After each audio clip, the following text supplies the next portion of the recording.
Well, sadly, we are coming up on the end of Beach Week, but it is a beautiful Saturday night for baseball here at Angel Stadium. And ABTV, presented by Pechanga Resort Casino, comes from the Big A tonight. Game 2 of this 3-game series between the Los Angeles Angels and the Milwaukee Brewers.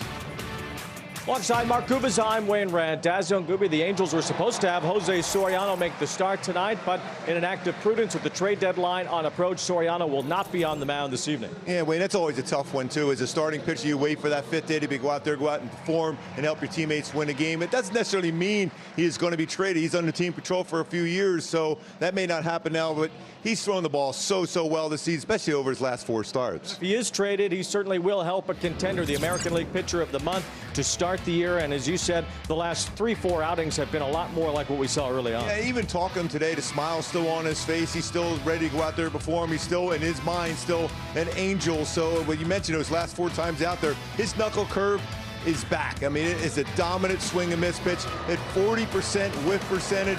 You know, 274 of his last 4 starts. You know, the batting average against him at 182. He's been able to control the strike zone with his fastball, and now throwing more to his knuckle curves, and even his whip is below 1. There's a walk's been part of his game for that stretch, but lately it's been back as far as going in there and challenging within the strike zone. Well, it is the reality of the season that sometimes, especially with a pitcher, you don't want him out there this close to the trade deadline when his name is out as much as it is for Jose Soriano. Kurt Suzuki before the game talking more about that.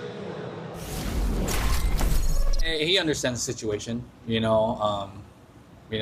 part of the business and things like that. So we just gotta, go forward, and he understands everything. We talked to him; he was great. He's fine with it. So yeah, I've been traded twice, so I understand. I've been almost traded, for the 3rd time and ended up staying. But I understand. There's some empathy, obviously, with the players. I understand how they're feeling, and this is a very uncertain, situations for some of them. And but at the same time, what I tell myself, and like these guys know too, is we're professionals. We come out here, if we're still here, this is the team we're playing on. We're ready to go. Well, it's a unique time of the year, and just because Jose Soriano isn't starting tonight doesn't mean he will be traded, but we'll see how it plays out here until Monday. Yeah, that's the thing, and a number of guys' names in there, a lot of position players' names to be on that trade rumor, but the bottom line is you have a job to do, and that's go out there and play a real solid game against one of the best teams in baseball, the Milwaukee Brewers. Well, Brent Suter will make the spot start instead in place of Soriano here tonight for Game 2 of this 3-game series as the Angels look to get a win against Milwaukee.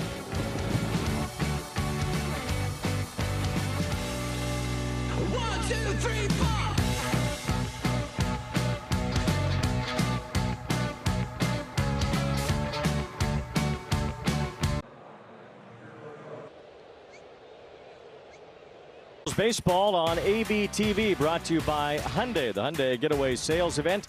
Deals so right they almost feel wrong. Only at your local SoCal Hyundai dealer. By Jack in the Box, Jack's new Philly-style bonus Jack combo. Shaved steak, grilled onions, and peppers, and melty cheese, starting at $5.99. And by StubHub, a proud partner of Angels Baseball.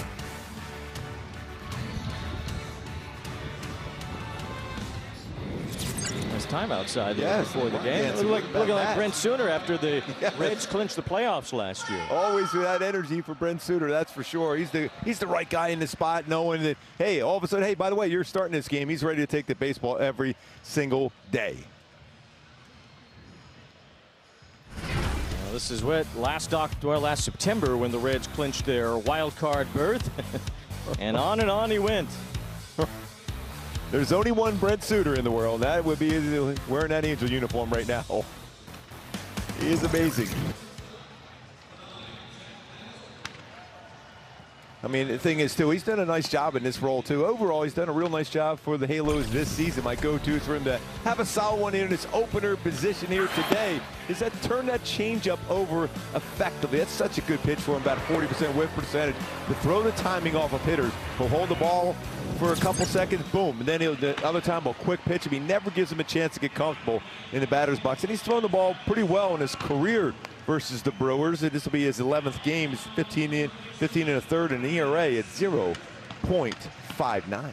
And a former Brewer himself. I'll show you the lineup for the Milwaukee Brewers with Jackson Chourio, a budding superstar in left field. Bryce Terang at second base. He's emerging as well.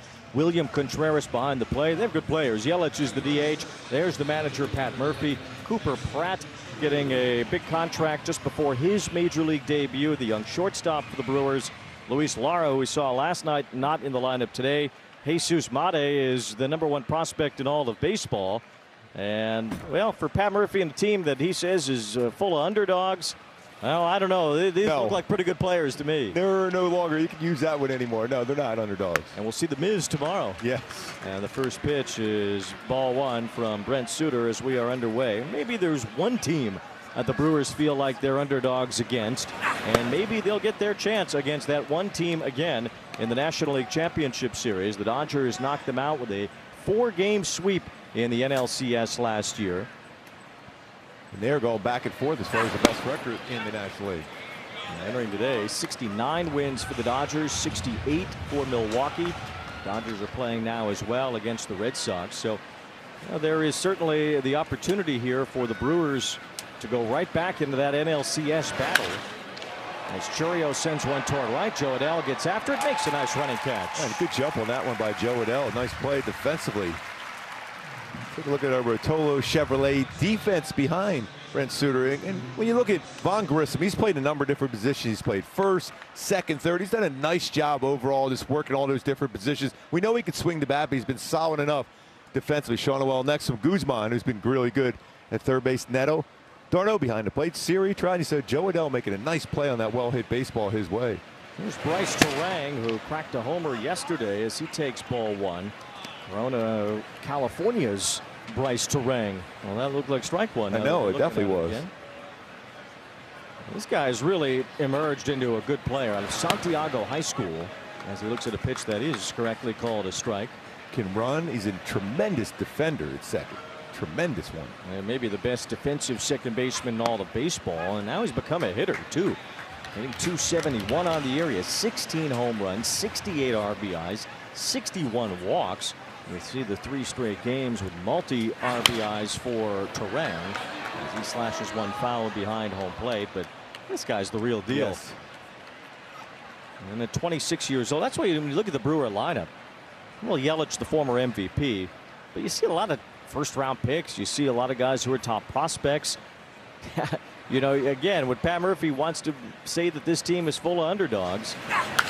But it just really isn't true anymore. Here's a fly ball toward the left field corner as Jose Siri makes the catch. 2 outs, but you can't fault the guy for trying to create that narrative. And Pat Murphy, he is one of the best to ever talk to about baseball. He is great to be around, and the times I've gotten to talk to him, you learn a lot about baseball from Pat Murphy. Hey, he's a great motivator, too. I mean, look, even these 2 outs by Brewer hitters hit well the other way. Their on-base percentage of .338 as a team, covering the outside corner, too. Well, hit baseballs the opposite way, but both caught. The only Brewers manager to ever be the manager of the year. He's won it the last 2 years. Only Bobby Cox had ever done that in the National League. William Contreras swings and misses here. 1 ball and 1 strike. Pat Murphy calls Contreras the pit bull of this team.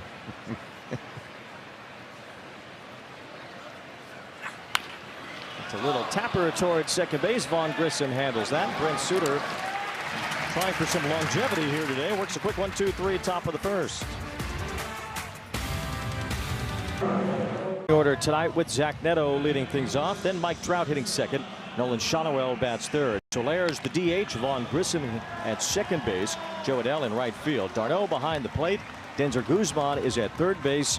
He hit a home run for the only scoring for the Angels last night. Jose Siri in left field, with the left-hander Robert Gosser on the mound for Milwaukee. And Gosser has been pretty solid for the Brewers also. Fastball not overpowering, 91, 95. Will throw a sweeper, cutter, curveball, and changeup. My go-to is to be successful is right-hand power. He's allowed 9 home runs versus right-hand hitters 261, but solid barrels on that sweeper too. It's been a pretty effective pitch, but when he makes a mistake with it, it's been hit hard for 4 home runs.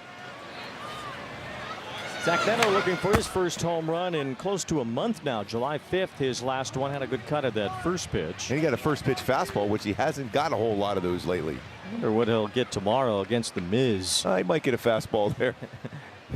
Just maybe. He's about, what, 62, 63% fastball usage. This averaged at 100 4.6. I mean, it's unreal what he can do on the mound. There's a swing and a miss on a high pass ball. That'll be a sight to see tomorrow afternoon. Of course, it'll be a Peacock game tomorrow. It's good to see Matt Vasgersian out here before the game tonight, as Matty V will be with Gooby, Tim Dillard on the Brewers side, and Erica tomorrow on the Angels and Brewers Peacock broadcast. 0-2 on Neto, and that's a slider upstairs. 1 ball, 2 strikes. That's that break a ball hole throw. You just got to try to get that in the zone. Let's take that middle part of the field for Zach Neto. Then you'll get that home run swing back. Swing and a miss, strike 3. It was another breaking ball from Gosser, who went down and in.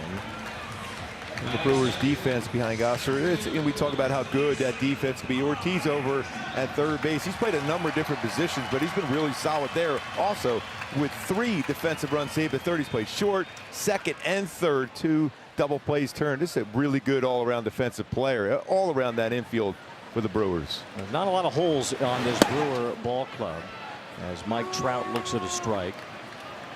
But I think what they would want to accomplish at the trade deadline would just be a major enhancement. It doesn't even have to be necessarily in a specific spot, as Trout hits a chopper foul toward third, but maybe a major enhancement in the bullpen, maybe a major enhancement in the rotation. It seems like this team is ready to do something big, and a big splash here in the next couple of days would kind of make that statement that this team is going to be different this October. And Wayne, I think as a team, when you bring in somebody like you mentioned, whatever it may be, whether it's a starter, reliever, or another bat, that gives that team that energy to believe in themselves. You know, they've had a tough time in the postseason. They've run into the Dodgers in the postseason. So to be at that level and be able to get locked up against them, if that one move can make everyone better around you. As a player, when a general manager makes a deal for you to get to that next level, it's amazing the energy you get. No balls, 2 strikes, as Trout hits one toward left, and that's going to get down for a base hit. Trout jammed a bit, but muscled it into the outfield for the first Angel hit tonight, a 1-out single. And our Hyundai key for the game today, we're going far under today. We're going double vision. Talk about extra base hits today for the Halos. It's been a while where you've seen a number of games with the Halos with multiple extra base hits, some doubles, some home runs, just some extra base hits, some double vision here for the Halos tonight. Now Nolan Shotwell will try to make Gosser see double here as he stands in with Trout aboard at first.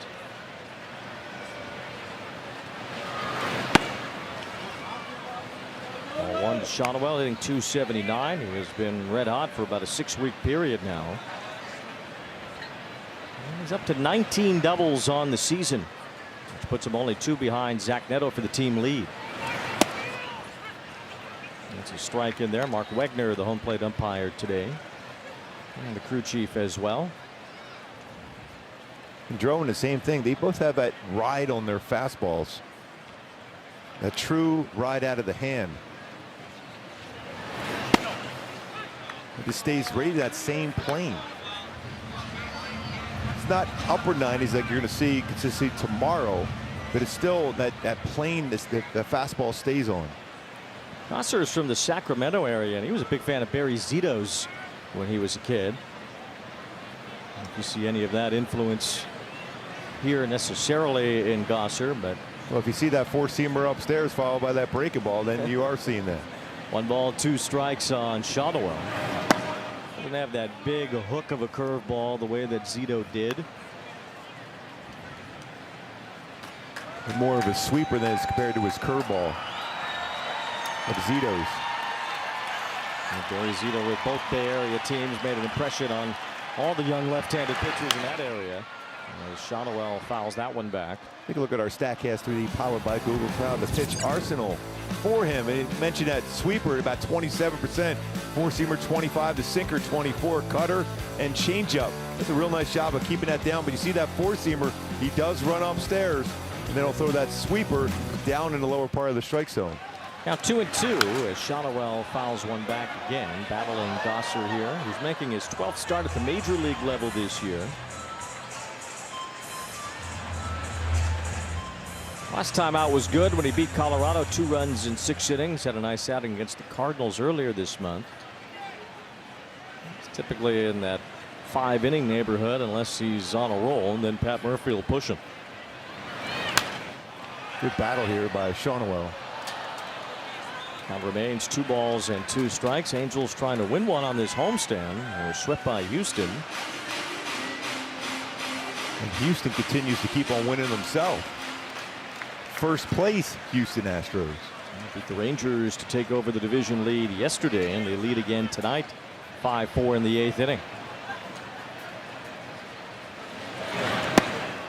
Off the plate from Gosser, 3 balls and 2 strikes. I wonder if Trout would be on the move here now. And I'm quickly talking to him. Already the 9th pitch coming up at his bat. Angels have lost 7 of 8 overall. Trying to win one in the City Connect uniforms for the first time this year. And Shonwell takes strike 3 immediately. Thought it was ball 4. He's already thrown his bat. That was a strike, though. Pitch is called a strike. The hitter's challenging. Angels challenge powered by T-Mobile. Shonwell's been one of the best in baseball challenges this year, but he loses this one, which ends the at-bat. A negative way for him. It's the 2nd strikeout for Gosser. He's still in shock. He thought he had that ball off the plate. Got a lot more of the strike zone than he thought.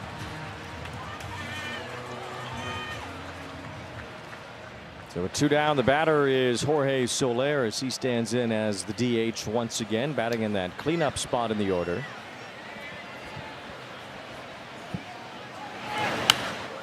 Soler fouling one straight into the Brewer booth.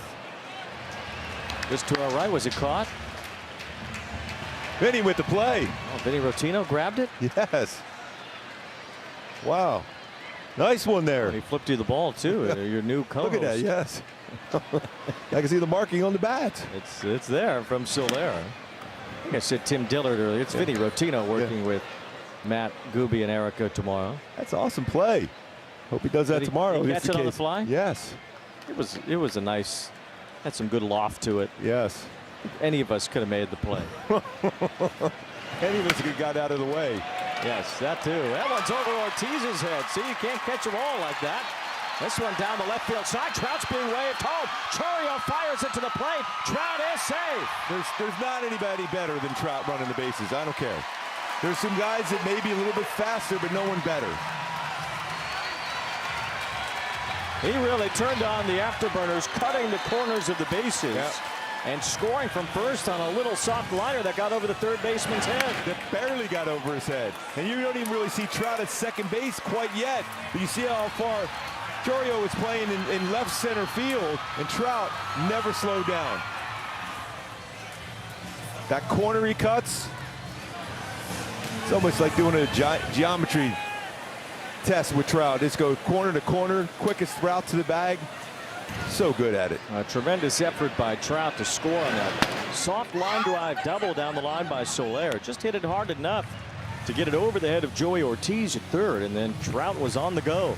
But Soler is thinking, all right, Trout's at first base. I drive him in with a 60-mile-per-hour exit velocity double. 1 ball, no strikes on Vaughn Grissom. And a wave and a miss out in front of that sweeper from Gosser. He's given up a 1st inning run here with 2 outs.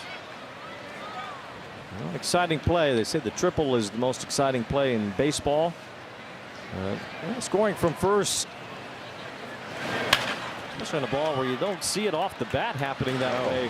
A very exciting play. Grissom grounds out. That ends the 1st, but the Angels on the board. Trout first to home as quick as he can to get in on Jorge Soler's RBI double.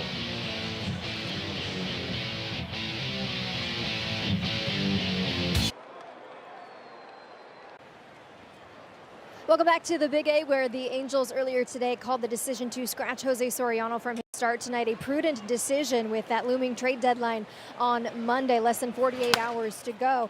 They did tell Soriano after the game last night that he wouldn't be pitching today, but he was mentally ready to go prior to that. He told me before the game, basically my whole life in baseball has been this organization. So if it happens, I'm going to be a little sad because I've been here for so long, but at the same time, I'm going to be happy because I can help another team. I did talk to Zach Neto before the game today also about how hard this week has been for him, for the whole team. He said there's a lot of distractions going on this week. He said this week sucks. That's how we called it. You just don't know what's going to happen. It all happened so quick. He said it's all just a distraction right now, so they're all ready to get this one over with. Yeah, it is tough. I mean, everyone always just forgets that you have family members involved in that potentially too, as far as a trade. It's not an easy thing. You have to go find a new place. All those things come into play. Christian Yelich down on strikes. Brent Suter gets his third strikeout, or rather his first strikeout, but he's retired all 4 batters that he has faced so far. But just seeing Soriano today, this smile on his face, he just knows he's going to pitch. He's going to pitch somewhere. Could be, and he wants to stay in that halo red, but if it's not in halo red, he's going to pitch and help somebody win. Well, that's exactly right. I mean, these guys certainly have an extreme attachment to the organization that they're in. In Detmer's case, drafted a first-round pick. He's only known the Angels organization. And Jose Soriano has mostly been in the Angels organization throughout his career and only as a big leaguer. So you can understand the emotional investment and attachment that they have. But on the other side of that, if their name is called, they get a chance to go play for a pennant this year. That means someone really wants you, especially if you're a team that's winning and you get a chance to win the whole thing and they want you. That makes you feel good. It's not that your team doesn't want you. It means that team wants you big time. You can get somebody back in return. 2 balls, 2 strikes on Andrew Vaughn, who was traded from the White Sox to the Brewers last year and really turned his career around since joining Milwaukee. He's hit for a much higher batting average as a Brewer than he did in Chicago.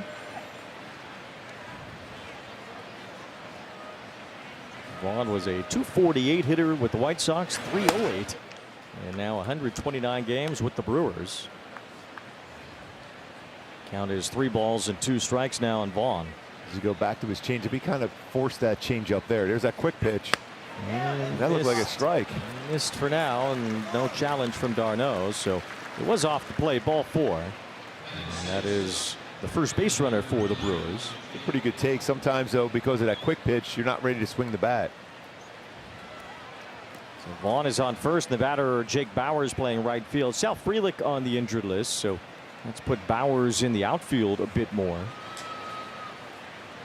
19 home runs on the year for Bauers. It's been a breakout season for him, his best year so far as a big leaguer. Another local kid. The Brewers have a few of them. Bauers out of Marina High School in Huntington Beach. Kevin Elster went there too. Part of that 40th anniversary team for the Mets winning the World Series in '86. There today. He said he's looking like the lead singer of a cover band, the way he was looking like a rock star out there today. Bauers with a bouncer. It is grabbed in the hole by Grissom. He's only played at first after a spin. 2 outs as Vaughn goes to second base. So the 1986 Mets did have their 40th anniversary. Although they had Meadow Soprano sing the national anthem today. They also had Lee Mazzilli there, the great Lee Mazzilli. Strawberry and Dykstra, Ron Darling and Dwight Gooden are the 1986 world champion Mets. There's Mookie and, of course, the captain of that team, Keith Hernandez. Nice celebration. A team that is now 40 years away from winning the World Series. You did that. It was a 85 Royal last year. Yes, that was a lot of fun. Just catching up and in the stories. I can only tell, when I get a chance, I'll talk to Ron Darling about that. And you feel like we're still in the locker room. Swing and a miss by Garrett Mitchell at 0-2. The only difference, there's a big difference between the 85 Royals and the 86 Mets now, is that Kansas City has since won a World Series. So there's a whole new group too that gets these accolades and gets, whatever champions get based on their winning in 2015. So the 86 Mets, though, they kind of stand alone. No Mets team has won since. It is still so surprising when you think about some of the teams they had. Even when you go back to '88, that team was really, really good too. In 2001, they've had 2000. They've had some really good teams get to the playoffs and World Series, but there's something about putting it all together and just having that right team to win and get that last out. Ball in the dirt to Mitchell. Well, that's what the Brewers are trying to do. Milwaukee's never won the World Series.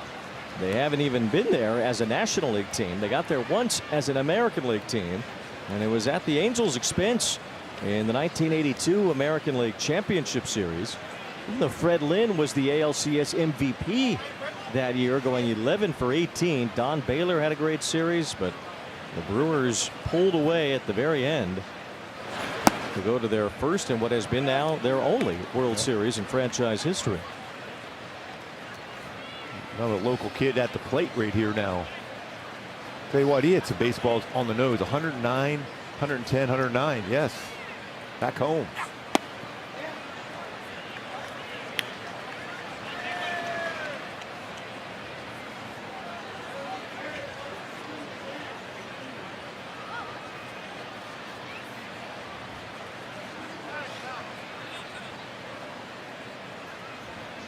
Well, a lot of those guys from that 82 team for the Brewers were on the 84 team when I got a chance to see those and compete against them. Boy, did they have some guys that could swing the bat. The Brewers, they had some monsters, some Hall of Famers in there too with Maldor and Yount. That's right. There, it looked like at least. Darno never challenged. Suter kind of tried to challenge it, but as the Angels were looking to run off the field. It's right down the middle of the plate. It's right down the middle. You see Suter kind of sorta, and then didn't go all the way through with it. Travis d'Arnaud didn't challenge either, so that ends up being ball 4 to Garrett Mitchell. It's kind of a point we've seen some managers make along the way this year. The home plate umpire has some responsibility to get the calls right, even on the pitches that aren't challenged. Yeah, that's the thing. It's just because it's not challenged, you still have to make the correct call. That was right down the heart of the plate. And the mechanism is there to change it, but you shouldn't have to risk losing that mechanism early on in the game because the calls aren't right. Yeah, we saw that with Mark Kotze. You remember up there in West Sacramento. Here's Cooper Pratt, 21-year-old shortstop for the Brewers, who recently made his major league debut.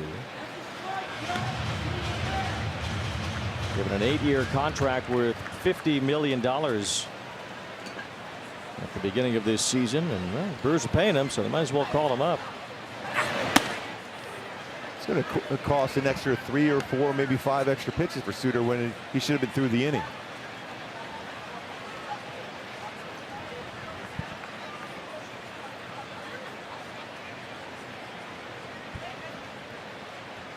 Two balls and a strike to count, and that's upstairs as well. So who knows how many more pitches are going to be in the mix here.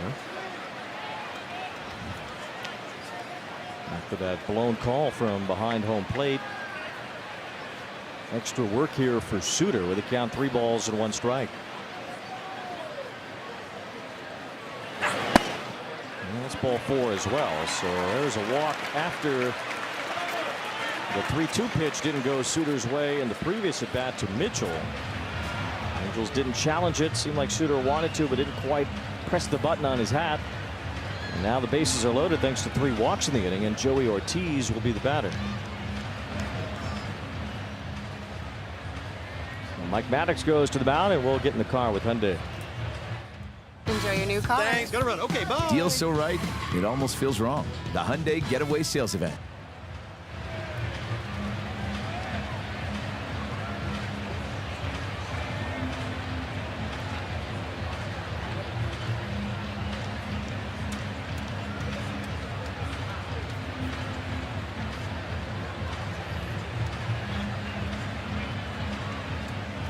Some issue with the mound here. You know, once in a while, it's one of those times too. I think Mike Maddox might be saying, "What was that 3-2 pitch?" Travis d'Arnaud's going, "What was that 3-2 pitch?"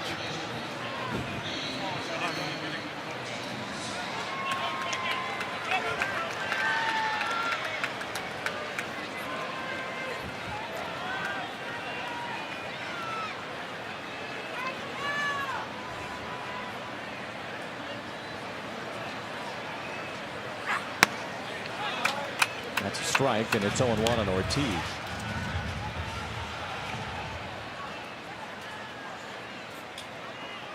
Trying to put that quick shutdown inning together. 0-2 the count now. A local product in Ortiz.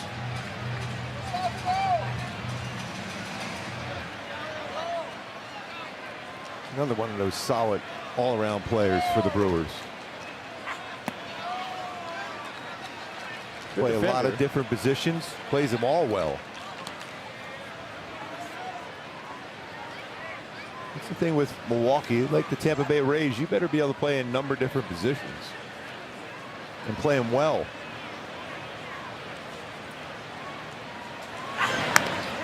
cue shot off the end of the bad foul. Ortiz does have some experience at shortstop as well. Bullpen action going right now. Pacifica High School Ortiz. Didn't expect Suter to be out there for long today, but this second inning has certainly prolonged his outing, especially after that call. A little chopper toward third. It's a fair ball, and it's an out for Guzman as he gets to force Garrett Mitchell to end the inning. So some extra pitches, but no runs, and the Brewers don't score here in the second.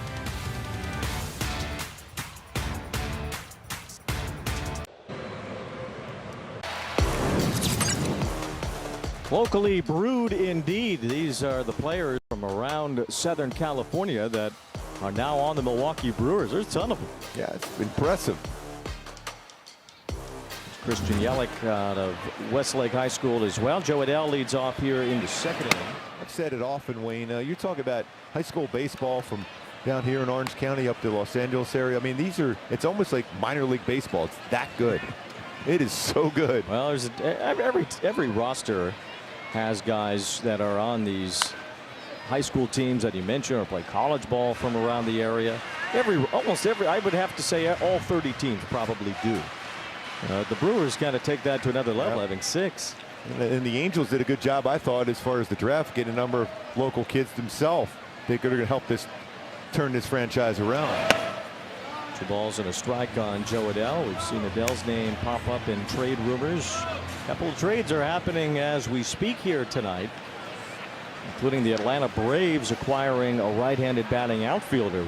Some teams, and there'll be more than one, that get a right-handed batting outfielder here at the deadline. But Lane Thomas, along with Bailey Falter, going from the Royals to the Braves, according to reports. There's another report out as well that the White Sox are getting Luis Castillo from the Mariners for Sir Anthony Dominguez, outfielder Nolan Jones, and a catching prospect. Wow, 3 players for Castillo. That's what it says. Yeah, it's a pretty good haul. 2 balls, 2 strikes on Joe Adell, and that's the sort of trade that makes you wonder what the Angels could get for guys like Jose Soriano and Reed Detmers. A little bit more in their primes right now than Castillo. 2-2. The breaking ball twists inside 3-2. Sometimes when you have trades like that, that gets everything rolling. I know the trade deadline is Monday. That was pretty close to end up being a swing on that one too.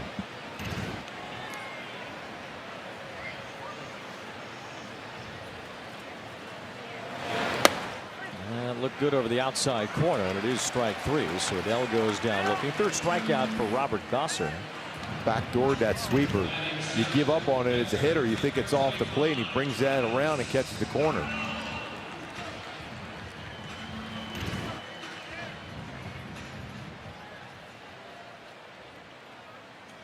Talking with Travis early, he goes, just watch me. I'm going to get a base hit in the right field here. Just you can guarantee it. Swing and a miss here, looking to do just that. It seemed like was. on that cutter away. The balls and a strike on Darno, who missed close to 3 months with that plantar fasciitis injury.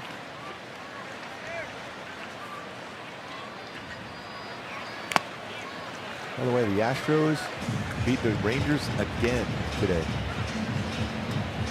Houston's on a roll now. They're in first place in the AL West. There have been some reports. Seattle traded Castillo. There were reports they might trade some of the other starters too, including George Kirby. George Kirby. Wow. They won today against Minnesota. That's right in there, and it's called strike 3 to Darno. The Mariners beat the Twins today. That's 3 called looking strikeouts. So 3 of the 4 is looking. Anything in particular that's deceptive here about Gosser? Just like we saw last night, Drew, and the way he hide the baseball, and then it's on you. Talk about that true plane on this fastballs. It's right off that back hip. See how quickly that's on you. I mean, you really can't see it well. We talked a little bit about it last night about the pitching lab that they have and have been successful with. Guys that not necessarily have all have power arms like the Miz, but other guys that just create, you know, a tunneling action that makes it difficult for hitters to see. If you're a hitter right now, you're trying to, okay, where do I pick up the baseball? You're still not on, and then there it is on you right there. You don't have a whole lot of time to react and read spin. Bouncing ball off the bat of Guzman. Cooper Pratt checks the signature and throws to first. 1-2-3 inning for Gosser in the second.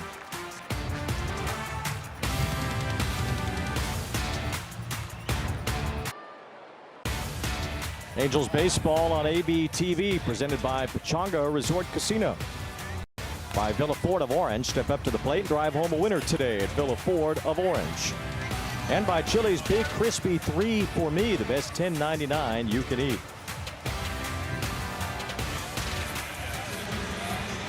Angels players were out with the season ticket holders before the game today, getting a chance to have an up-close conversation, picture, and autograph with boys in their home uniforms this evening. How cool an opportunity for season seat holders to be able to meet their heroes that close and get autographs and pictures.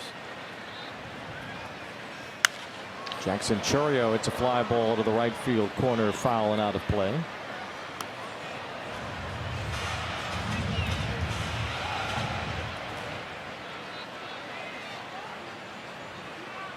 Welcome to the show right here. That's Brett Carey back in the big leagues. And getting a bouncing ball into the hole that Guzman is able to grab. And his throw to first is in time to get Chourio. One out here in the third. Brent Suter goes 2. He had a no-hitter going that took him out of the game. Way too early. I love that reaction by Brett on that one. Get that first out. We saw Brett Carey make one major league appearance earlier the year as in Arizona. And he pitched fine in that game. Went 4 innings, allowed 2 runs, had a couple of strikeouts. Angels filling out some of their pitching roster with guys that have been in the minor leagues. Brett Carey. And last night we saw Luke Murphy in his first major league game.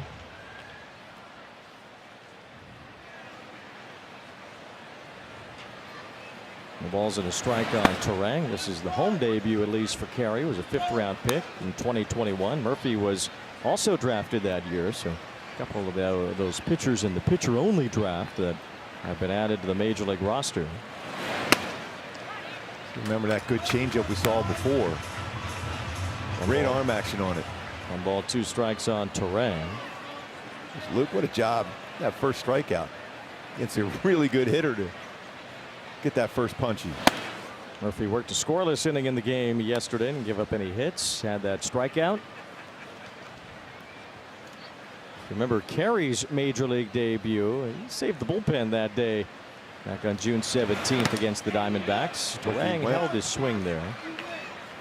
It was after Sam Aldeguerri allowed 6 runs in the first 3 innings against Arizona, and Carey finished the game and gave the bullpen a nice lift. Sometimes when you do that, though, when you're an optionable pitcher, you get sent back out.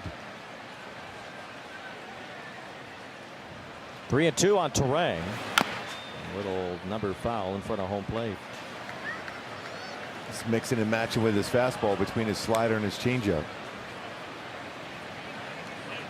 Terang flied out to left field his first time against Brent Suter. Be a bullpen game, although Carey could possibly eat up some innings the way he did last time. Added to the roster today when Ryan Johnson got sent down. 3-2. A little tapper off the bat of Terang to scoop by Grissom. 2 up, 2 down. Great changeup. Good on Erica. Yeah, I talked to Murphy after his debut last night, especially the strikeout came on a challenge. He told me, please give it to me. I couldn't do another walk, but he said it was good to get that one out of the way. He also told Mike Maddox after the outing how much he appreciated the mound visit. We know how good Mad Dog is at those. He was able to slow down, kind of get back into the groove a little bit and settle in. He said his legs were shaking a little bit, obviously, but hearing your name announced in your major league debut was very special. And it's that thing that we always say, just breathe. Everybody goes, oh, you automatically does it. No, it's a different breath you're taking when you're nervous out there. And he could see him working and trying to fight that, but just relaxing his muscles. But always after that game that he had last night, he'll be ready to rock and roll. Sort of that athletic type breathing that you need to slow your mind down, slow the moment down.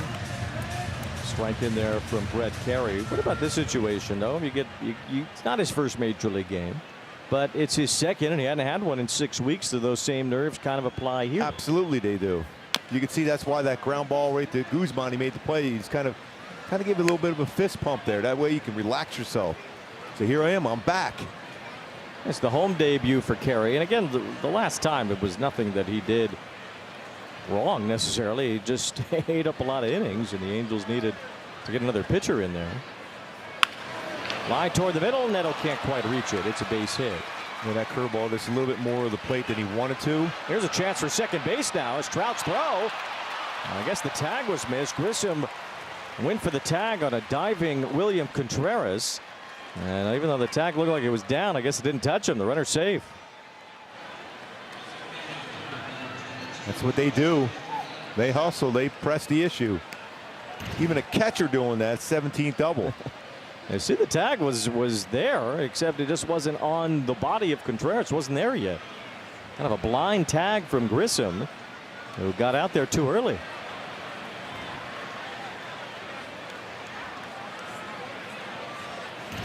So now it's Yelich taking ball one. I mean, in that case, you know, the second baseman's trying to be quick. Would you suggest at least a cursory glance so that you know where the guy is? Yeah, you have to. You have to be able to look back and have an idea of that one. Again, you're playing a number of different spots. But also that the communication and where you anticipating where the guy may be sliding in there too as a middle infielder. Or get around, turn your body there to get a better look too. 1 ball, 1 strike on Yelich, who had a strikeout in his first at bat against Suter. It's the first hit for the Brewers, that double. That's in there for a strike on that changeup again. That's going to be challenged. Pitch is called a strike. The batter's challenging. ABS from the Brewers, powered by T-Mobile. It's a strike.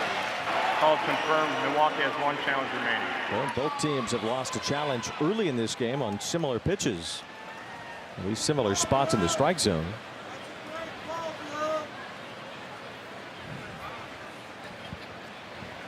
One ball, 2 strikes on Yelich. And off his hands, he chops it to first. Carey goes to cover, and he's there for the out and a scoreless 3rd inning.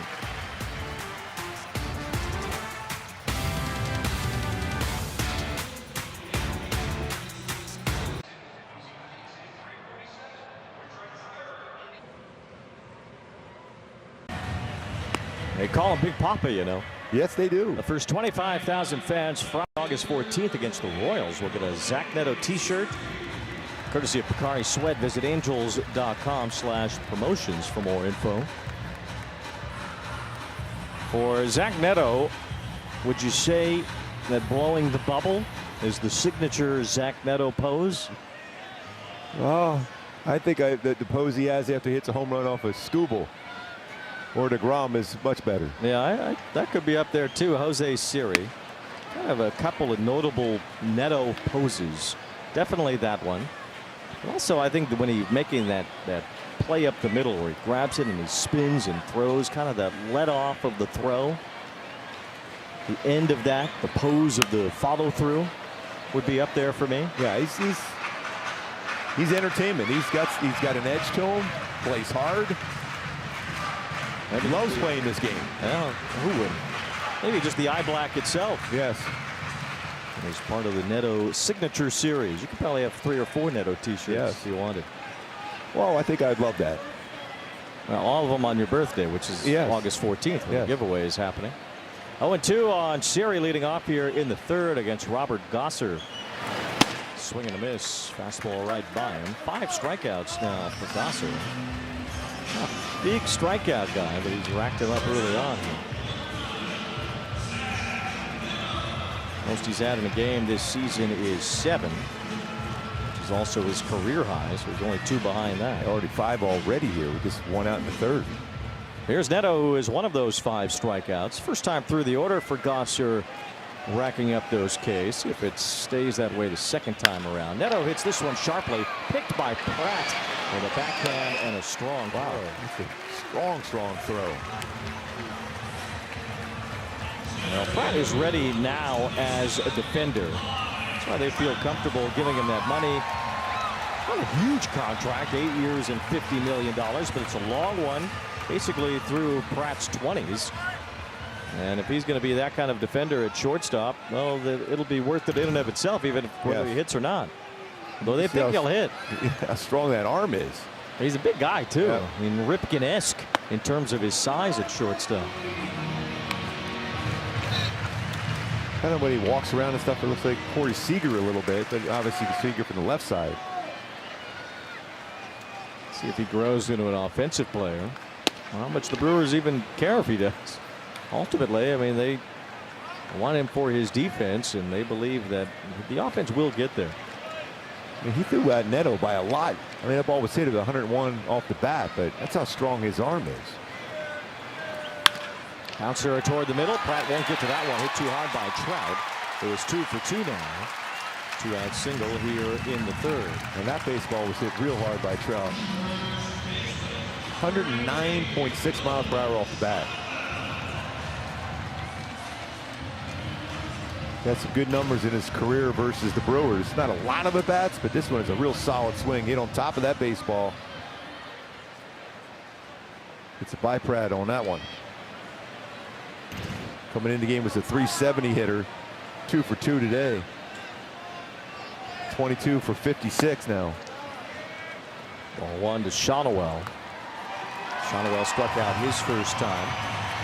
Angels scored in the first after Shonowell struck out with a 2-out double from Soler. Just lofted the ball over third, and Trout made it all the way from first to home.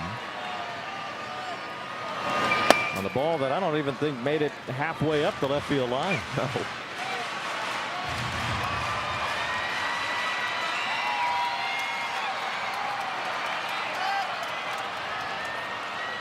On ball 1 strike on Shonowell.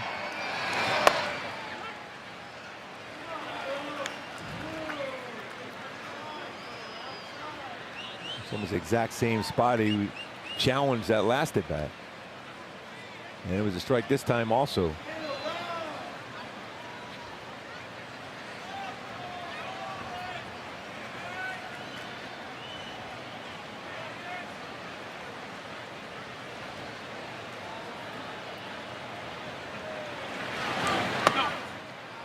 It's a little bit off the plate, ball 2. Jorge Soler on deck. Trout, a multi-hit game here at Angel Stadium. For whatever reason, he has struggled in this home ballpark this year. He's not had a multi-hit game here since May 22nd. Hit hard by Shonowell. Pratt able to grab that. Hit the glove too. Passed it over. It slowed it down a little bit. That helps end the inning as the Brewers leave Trout at first.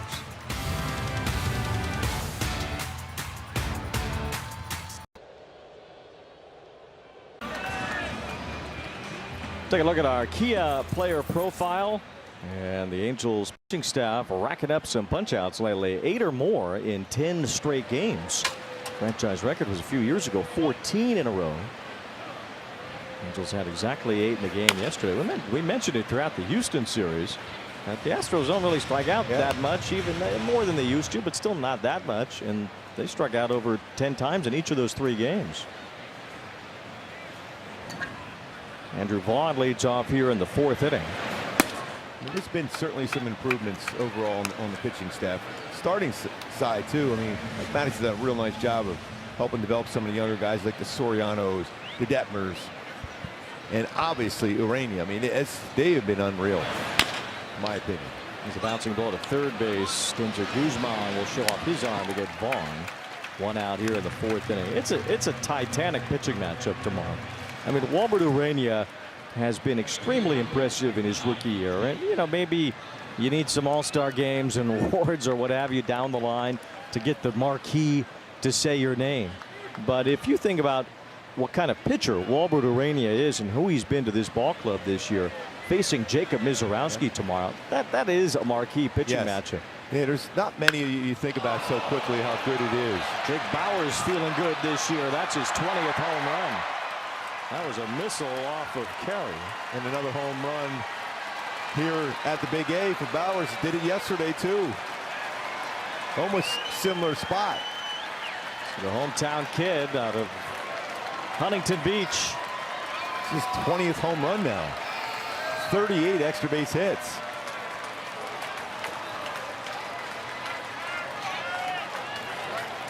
And it's been a breakout year for Bowers. That was a hanging slider.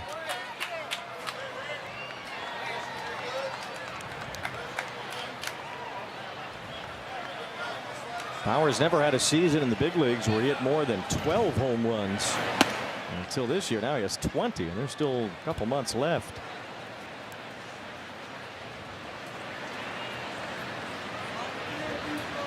It's his 4th career home run in just 10 games here at Angel Stadium. Garrett Mitchell at the plate now. 2 balls, no strikes on good center fielder, another local kid out of Orange Lutheran High School. Went to Orange Lutheran, then he went to UCLA. Garrett Cole had that same path. That worked out pretty good for him. Yeah. Like Cole, 1st round pick as well, drafted by the Brewers in 2020. Had a lot of injuries in his career, but he's mostly healthy this season. And he's already played a career high in games played this year. 3 balls and a strike on Mitchell. Can run well. You know how hard he can hit a baseball. Solid defender out in the outfield.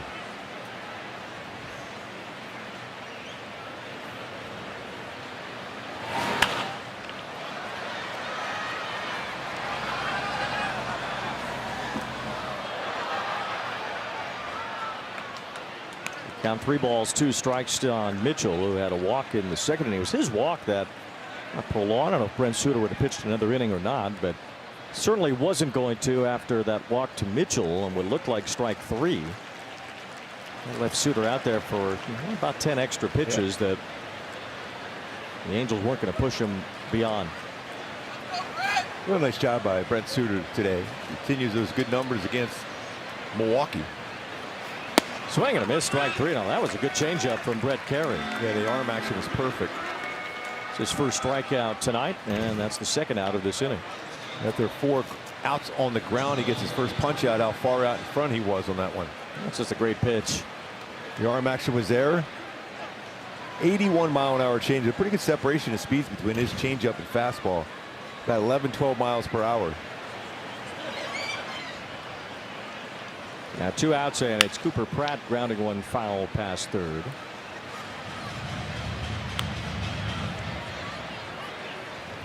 Pratt was drafted out of high school just 3 years ago. Went to Magnolia Heights High School in Mississippi. His uncle actually played for Pat Murphy at Arizona State. Murph was the longtime and successful head coach there.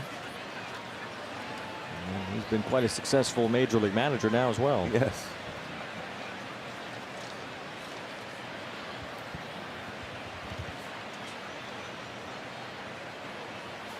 Swing and a miss, 1-2. Some good pitches so far. That one, obviously, to Bowers, the slider got a lot of the plate. That was a tight slider there. Perfect spot. Good changeup to punch out Mitchell. Right now, Bowers is locked in. His 20th home run, already 8 more than he's had in any other major league season. 1 ball, 2 strikes. Pratt swings and misses. Well, Brett Carey found his secondary stuff after the home run that tied the game. Back-to-back strikeouts to win the inning.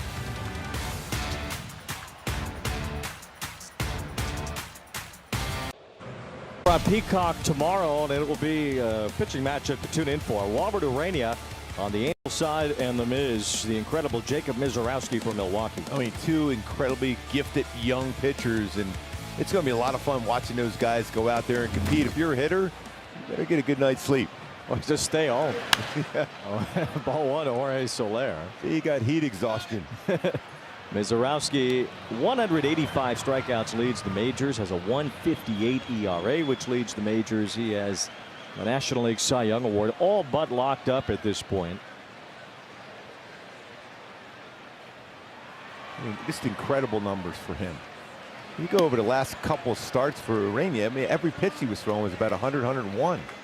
Urania's on a different level Yes. right now. He has really turned himself into a very polished major league pitcher at a very young age in short order.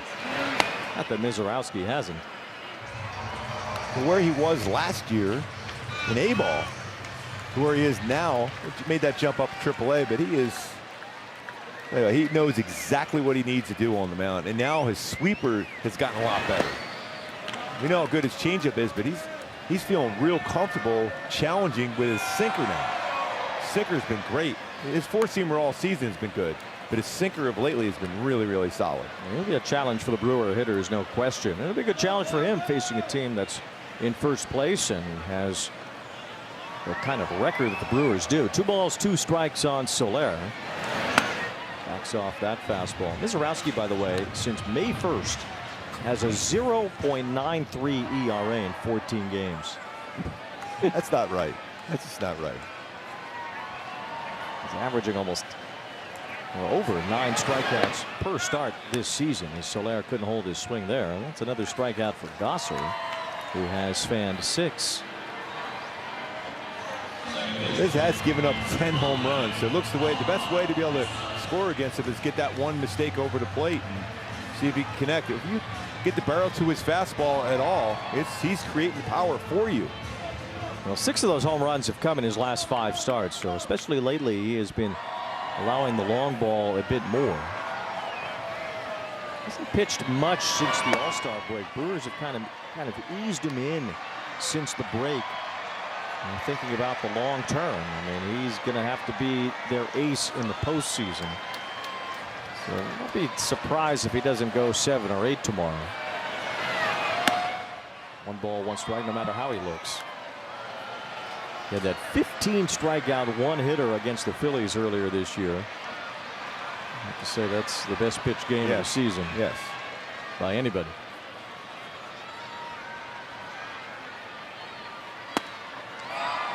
2 balls and a strike on Grissom. Grissom grounded out his first time. Angels with a run on 3 hits. Brewers a run on 2 hits.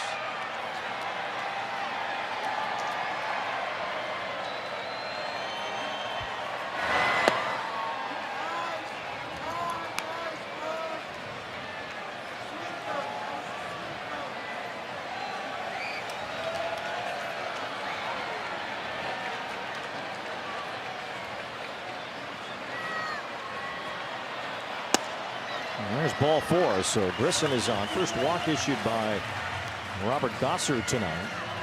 And now Joe Adell will stand in. Tim Gosser from the Sacramento area. And there's been some stories about his dad being close friends with Vin Diesel.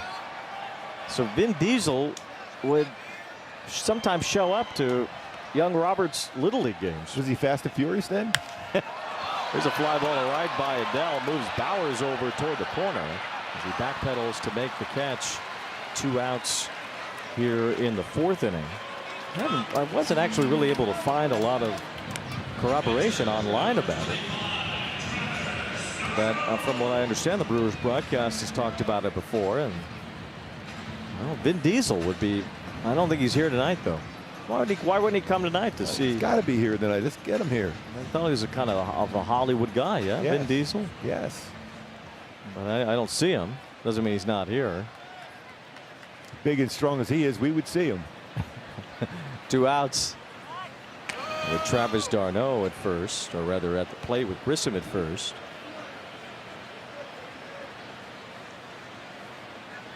Gosser's dad was actually drafted by the Brewers at one point. He still has the Western Union Telegram telling him that he was drafted by the Brewers. As d'Arnaud rips one foul on his wall at home. How did the Royals let you know that you were drafted? All I remember is my dad driving by in his station wagon where I could hear that sound of the car coming up, say, hey, you were drafted by the Royals. Okay. Thank you. How did he find out? I have no idea. You know what? I don't even have any idea about how they found that one out. I was like, because the Phillies played the Royals the year before in the World Series. I'm like, I hate George Brett. Couple years later, I'm living with him. Right center field. This is it pretty well. Bowers at the wall, and he's got it right at the top of the fence. He said he was going that way, and he almost got it out that way. d'Arnaud gave that a ride, but just a bit short as Jake Bowers tracks it down to end the inning.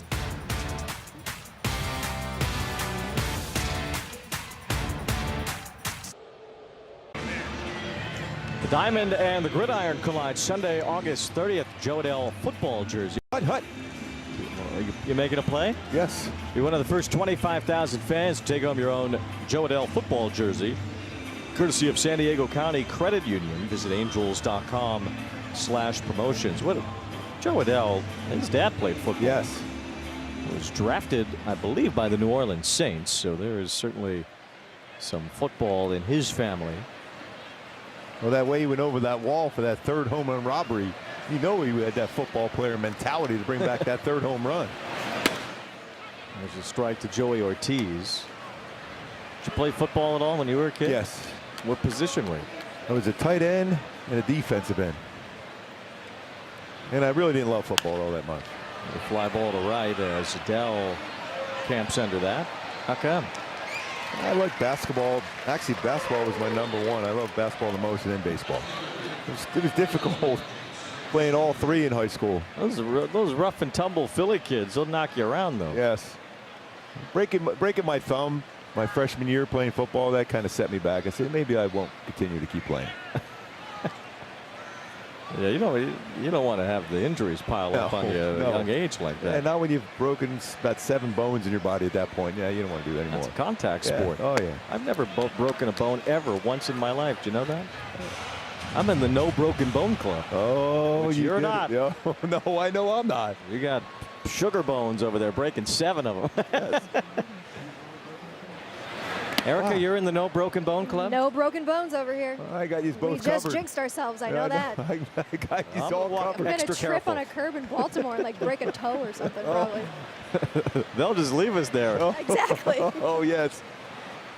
1 ball, 1 strike on Shurian. That's unreal. Well, Erica, with all the dancing back, she probably put herself in harm's way more than I ever did. Maybe her bones are extra strong. Strong bones. That's amazing. Strong bones. Oh. I have no idea. I've barely ever run once in my life. I get a break. Swing and a miss, strike 3. Brett Carey starting to roll. That's 3 strikeouts against the last 4 hitters he's faced. Straight over top of that 4-seamer has the hitters looking and thinking. Slider and changeup. I can't quite clear that my mind on neither one of you broken any bone. That's pretty good. We are in the no broken bone club. There's a real club for that. Erica and I are card carrying members. Well, you're not invited. No. Ball 1 to Bryce Terang, 0 for 2. Fly to left and grounded out today.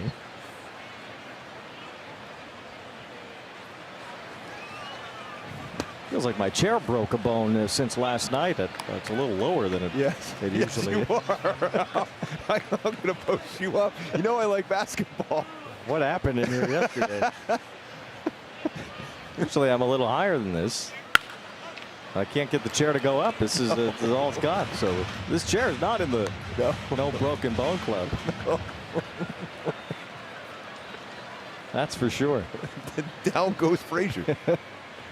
Down with my chair, and it is not returning to its previous form. 2 balls and a strike. Great change up there too again. Well, he hung that breaking ball to Bowers and paid for it, but since then he has had his secondary stuff on point.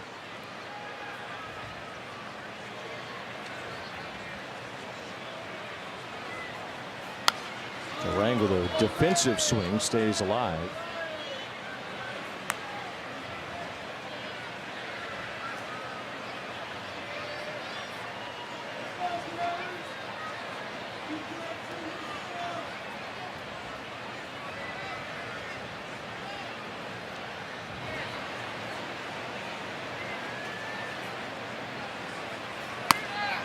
Count goes full now on Terang. It's 3-2.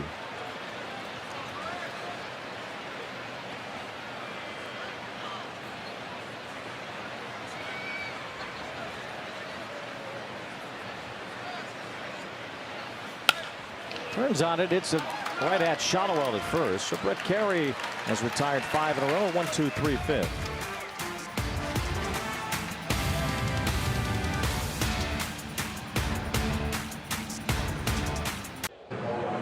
of our Astros really had it working. We talk about that deception in his delivery, the ride on his fastball. He's had it going from the get-go today with 6 punch-outs. With fastball, it's been good between a sinker and forward. We know how good in swing and miss that sweeper can be. You see that sweeper right there to Soler to get a swing and miss. So 61 pitches in 4 innings, but 6 punch-outs. It's one shy of his career high 7. He'll face Denzer Guzman. It's good to see Guzman hit one out yesterday. And where he hit it too, the right center too.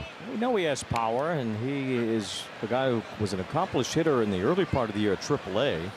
As we talk more about his offense transitioning to the major league level. It was a nice reminder of what he could do. Here's a fly ball to center. Closing in, Mitchell. Did he hang on to that? He did. A nice sliding grab by Mitchell to take a base hit away from Guzman. Yeah, he hit that ball well. His tail back to Mitchell. He did a good jump on it. An aggressive play. If he doesn't make that, that's a triple at least. He's able to get it just before it hit the outfield grass. Talk about that speed he has. And he's a solid defender. Nicely done by Garrett Mitchell. 1 out as Siri bats. Siri struck out his first time as he takes ball 1. Talk about how good this pitching staff overall has been for the Brewers, coming into this series at 3.51 ERA as a team. It's not a lot missing from this Brewer ball club right now. This is a team that has every reason to believe they should be a championship contender this year. And we know what they're up against. It's the Dodgers.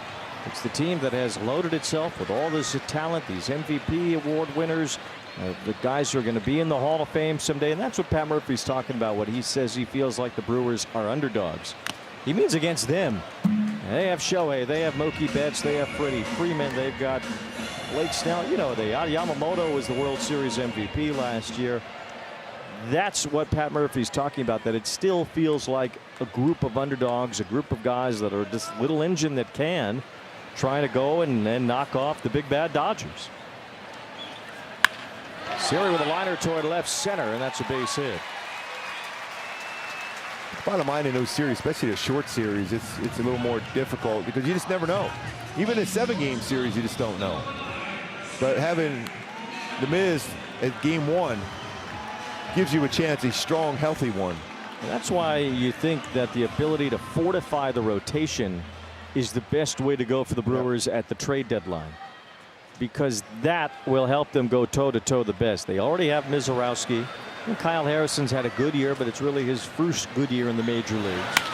There's Neto tagging one toward left center, but Churio gets over to make that. Look where he was playing there to begin with. Off the bat, you would think that's a good spot to land in there, but he was playing well over in left center field to begin with. Look how where he's at. He's nowhere near the line. And we talked a lot about the Astros are that way too. They take away the baseballs in the alleys. And if you pull the ball down the line, so be it. That takes away a hit, maybe even a double. I'll tell you what, though, if the Braves add another starting pitcher, they could be dangerous themselves. If they get some of their guys back, there's some of their starters. Acuna came back recently. As far as the pitching goes, Chris Sale, a big part of that, of what they're doing in Atlanta. The Braves have pulled away now in the National League East. Pulled away again. They pulled away early, and the Phillies caught up. The Braves now have an 8-game lead entering today. Philly has really started to struggle entering into the month of July. Phillies did win today. They beat Baltimore 5-0, and Atlanta won again as well. Padres trying to keep pace. They lead San Francisco 5-3 in the 8th inning tonight. San Diego only a game out of the wild card now too. Yeah, I still just can't see them trading Mason Miller. No way. No. I mean, the Padres are going to try to add. I mean, they feel like those guys are hitting 2 now. Machado, Tatis, Merrill, those guys have started to put it together offensively, which makes them a more viable contender. A good swing again by Trout, already a multi-hit game. Mentioned that's first since May 22nd. Nobody's clinched anything yet, especially in the National League. You get the bye. You want to have that first-round bye. Well, right now the Dodgers and Brewers would have it, but Atlanta's only 3-4 games behind them for that. So there's a lot to play for with the last couple months of the season, and then when it really goes in October, these trade deadline deals start to make more sense. Contreras was crossed up there. He wants to challenge that, I think. Pitch is called the ball. The catcher's challenging. Why would he challenge that when he didn't? He couldn't have known where he caught that. That gives him no challenges left. He didn't miss by that much. Milwaukee has But no considering challenges how remaining. he caught it, and he was crossed up for sure. Maybe that's why he thought it was a strike, though. This is a sweeper.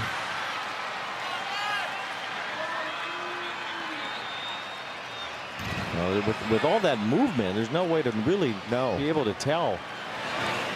Now ball 4 to Trout, and that's exactly why they don't want pitchers challenging that much, because the pitchers are moving around. They don't get a great look. I think part of the reason maybe he thought a fastball was coming because he was expecting it just like that pitch was. Don't see pitchers and catchers get crossed up much with the PitchCom device, supposed to take care of that. But it didn't in this case. And now Chris Hook, the pitching coach for the Brewers, will go to the mound. Trout's on base for the 3rd time tonight, drawing a 2-out walk. And they will talk about pitching, and we'll talk about eating with Jack in the Box. Don't get FOMO. Get my Philly-style bonus Jack combos and new Philly Munchie Meal.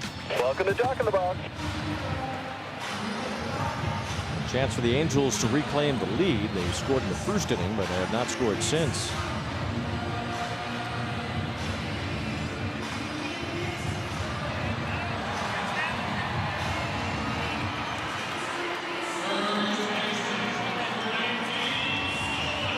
That's the bad. Sean went the ball pretty hard up the middle.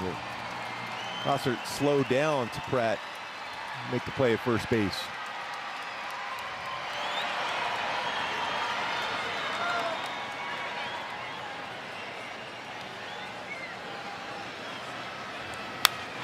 Good hat there.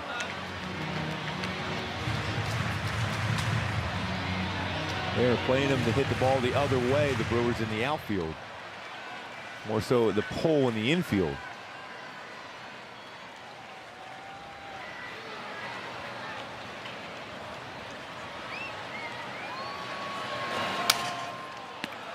Ground ball softly. It sounded like a broken bat, and that ends the innings. The Angels strand 2 here in the 5th.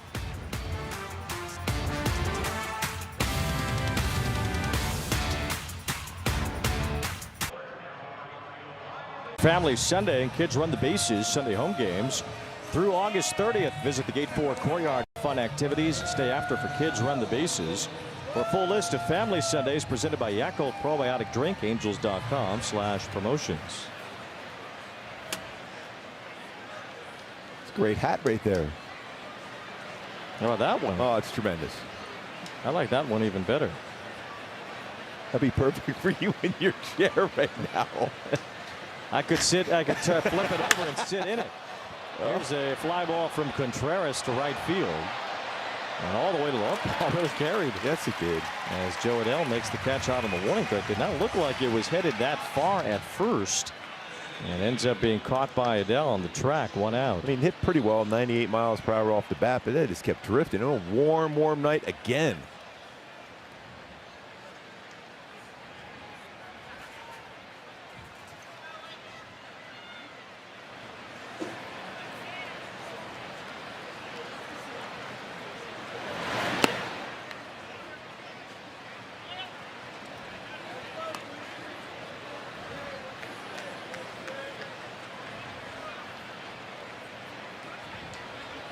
Christian Yelich at the plate, 0 for 2. He has grounded out and struck out, the former MVP of the National League.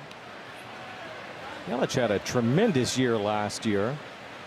Just never know with his back problems when they're going to flare up on him and when he's going to have to take some time off or just not be as productive as he has been. Still running well. I mean, remember a few years ago, he was hitting a lot of ground balls, and last year he was lifting the baseball extremely well.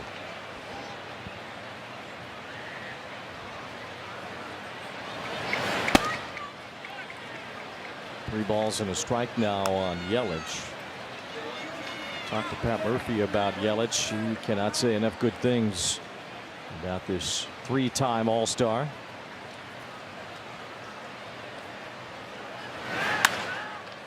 We did that card thing with Joe Adell. We were talking about getting that card from that great catch he made in that third home run, and he got an opportunity to get a one-of-one Christian Yelich signed card, and he was pretty pumped up about it. He was going out of his mind. He wanted that one so bad. He's had a great career, Yelich. He chops this ball to the second baseman. Vaughn Grissom has that. 2 up, 2 down. He's extremely well respected, not just within the confines of the Brewer clubhouse, but throughout baseball.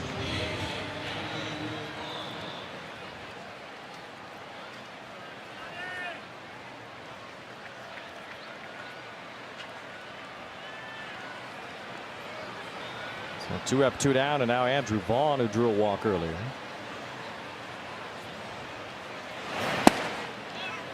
Well, the Giants tied up that game against the Padres. Mason Miller had to come in with the bases loaded. He got the first guy on a punch out, then gives up a double. The pitch was 103-mile-an-hour fastball, but it was hit 109 off the bat. Slavis Basabe, who tied that up with that double. So on they go, bottom of the 8th now in San Diego.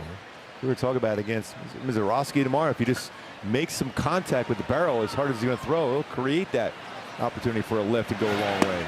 Swing on this by Vaughn. 1 ball, 2 strikes. And even for a guy like Trout, it has to be an interesting test tomorrow. How many times do you see a guy like Mizorowski? You might never see a guy like that again. There have been over 1,200 pitches thrown this year, over at 100 miles an hour or faster. Mizorowski is responsible for 762 of them. That's not right. That is unreal. Urania has had 47 of them, which is a pretty good number in and of itself. Mizorowski's on another planet. 1, 2, 3. Once again, Brett Carey has had a nice home debut.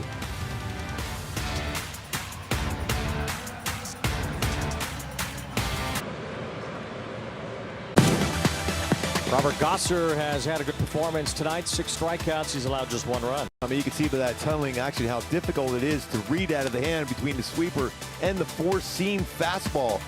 Very, very impressive by him today. 5 innings pitched, 6 punch-outs. 76 pitches thrown. Really, really overall, really good performance. Think about guys with decent swings. Mike Trout probably the only one that had some decent swings against him. Always the part that we have a hard time understanding is Chad Patrick enters the game, and Patrick has been sort of a multiple inning pitcher for them this year anyway. Well, Gosser was doing fine. I mean, they pulled these guys out of these games without really a sign of trouble happening first.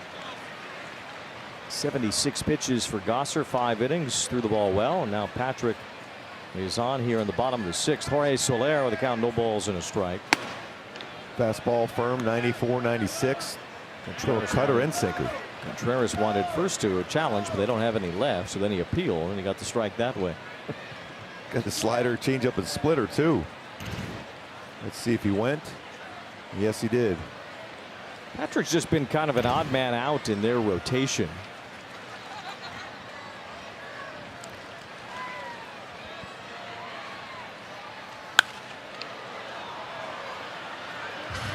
That one up at 98.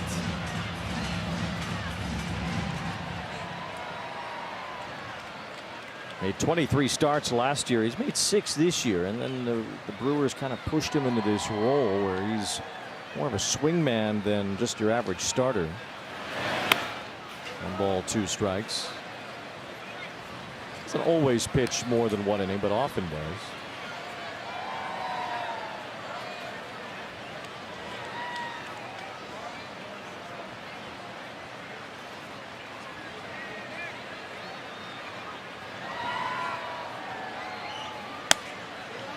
Balls, 2 strikes to count.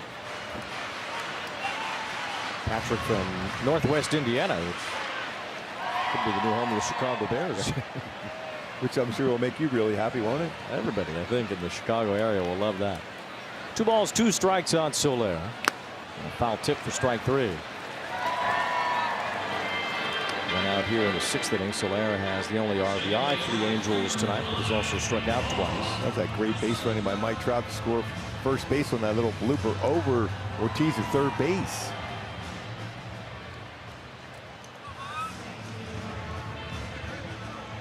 Great base running indeed by Trout to score on that ball. Angels, though, have not brought a run in since then. Vaughn Grissom taking ball one. Milwaukee's only had 2 hits tonight. One of them the home run by Jake Bauers. So this bullpen game for the Angels, as it's turned out, 6 innings now from Brent Suter and Brett Carey, and it's worked out just fine. A run allowed on 4 hits. A combined quality start. Yes. Between the two of them. So Sammy Natero up now in the bullpen. Now they've gotten the ball into the late innings now, yep. So you can deploy your bullpen as you wish if you're Kurt Suzuki, after what Suter and Carey have given the Halos tonight. You have the off day Monday, so with Ryan Johnson pitching yesterday, his spot in the rotation is open. And I guess Brett Carey could take that spot in the rotation. We've heard George Clausen's name a bunch, but you don't even know how many rotation holes you'll have by next week. We know you have one with Johnson, but then will you have another or more than another because of the trades?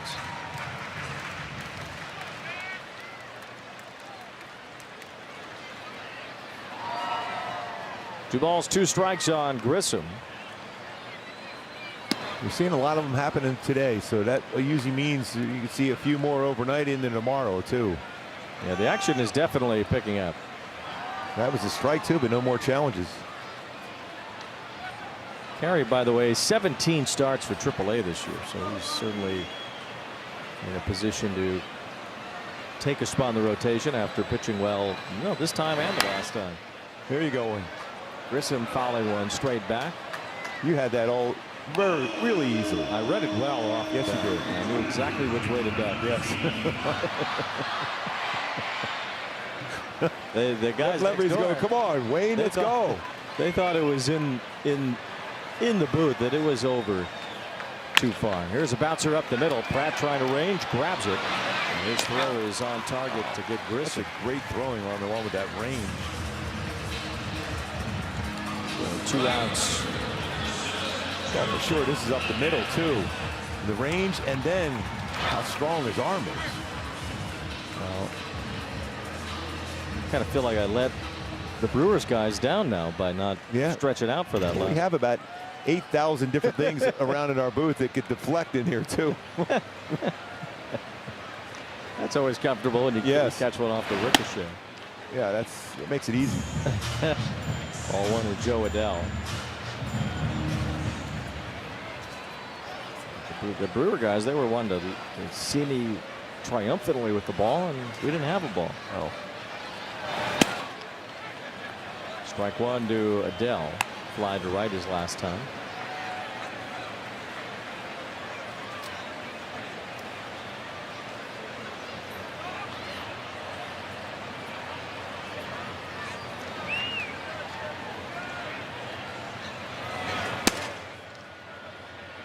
Brewers made kind of a smaller trade today with Cleveland. They got Bo Naylor and Cody Hoyer from the Guardians for outfielder Blake Perkins and right-handed pitcher Craig Yoho. The kind of guys who are maybe in the ends of rosters for both teams. Naylor was sent out earlier in the year. Perkins has been sent out as well by the Brewers to AAA. So kind of the guys on the fringes of the roster being moved between teams there, with Milwaukee adding some catching depth and getting Bo Naylor from the Guardians. 2 balls, 2 strikes on Adell. And that is called strike 3.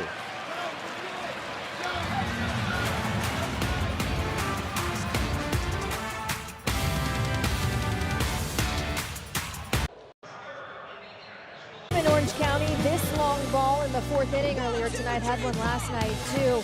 Born in Newport, grew up in Huntington Beach, came to a lot of games here in Anaheim growing up, at a lot of the 0-2 playoff games. He came with his family to the ALCS clinching game. He says he's got vivid memories from that day, sitting in the front row on the top deck, but he would always envision himself when he would come to games here playing in the big leagues. But you're a kid, you don't know what's going on or what that's going to entail, but a dream come true. Said it's going to be hard to leave Anaheim after being back home here, certainly circling that for the offseason. But guys, Troy Glaus, his favorite Angel player growing up. Well, a couple of those baseballs he's hitting this series already was like what Troy Glaus used to do. We used to hear the sound off the bat for Troy Glaus. I mean, it was unbelievable how hard he hit a baseball. Sammy Natera on the mound to face the left-handed batting Bowers.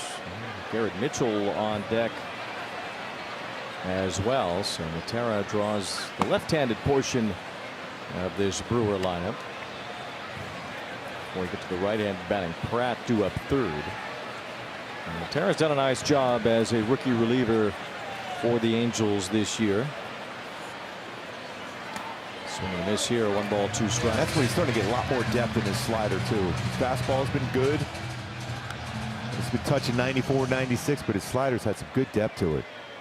Troy Glaus had a very direct path to the major leagues. He was a top 5 pick, and he was the third baseman, and that was it. There was no doubt about Troy Glaus as a major leaguer. Wasn't that way for Bowers, who was drafted in 2013 out of high school. He was a 7th-round pick, and he started getting moved around. The Padres are the team that drafted him. He got traded to the Rays in that original Trey Turner 3-team deal that sent Turner to Washington. He got traded to Cleveland when the Rays got Yandy Diaz. 2 balls, 2 strikes. He made his major league debut with Cleveland, ended up with the Yankees and then the Brewers, and finally now he's really getting the opportunity to be a regular contributor at this level. He's 30 years old. He hammers another one to the right field corner. It's hooking and it's foul. Boy, just look at his hands on the bat there and how relaxed his hands are. That's the thing you look for, and you can notice that as a catcher sometimes, even as a pitcher. His hand, sometimes when you grip that bat so tightly, you don't have a chance to get certain parts of the plate. His hands are so relaxed, and he's catching that out in front like that. That slider got too much of the plate, very similar to the home run he hit early on the slider out over the plate. To try to paint a fastball away here. Swing and a miss, strike 3. Natera does just that to get the punch out.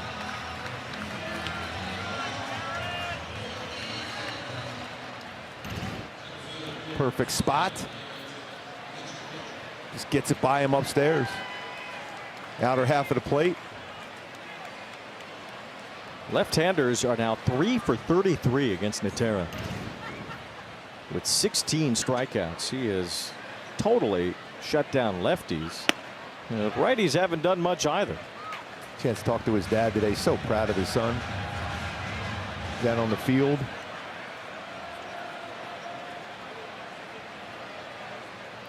A lot to be proud of there. Natera's been outstanding.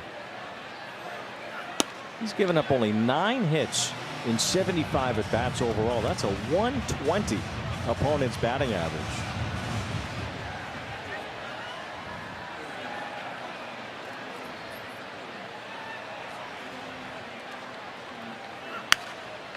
Ball was lifted foul by Mitchell and still 0-2. Natera has 33 strikeouts in 22 innings. You look at his numbers, and he has been outstanding at this level as he's gotten to this level for the first time. Another strikeout against a lefty. It's Mitchell down on strikes. That was another great, that time a slider. On top of that one, some bite to it.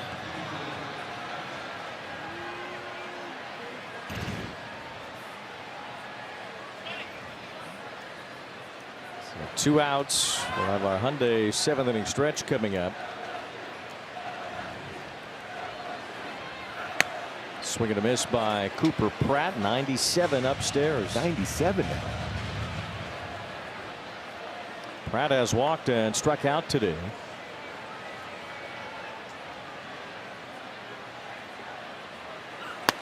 Another big heater, 96 for a swing and a miss. That's a great spot too. At this point in the game there, to be able to run that fastball like that, outer half, make him use the big part of the field if he makes contact. 6'4", 230 pounds, a big body on the mound, and a hard thrower. Sammy Natera started to stick out during the WBC. He has made a tremendous impression at the major league level this year. Swing and a miss. He strikes out the side. That'll bring some energy to the club with that one right there. Tara just revs the engine and strikes out all three in the inning, blows the fastball by Cooper Pratt. It's time for our Hyundai 7th inning stretch as we take you to Atlanta. The Braves starting to play well once again. Ronald Acuna back from injury. Another injury. That power never seems to sleep on Acuna. His 9th home run this year as the Braves defeated the Washington Nationals at SunTrust Park, or Truist Park today. Red Sox and the Dodgers at Dodger Stadium. Cedar Rafaela with a multi-homer game. Only the 2nd of his major league career.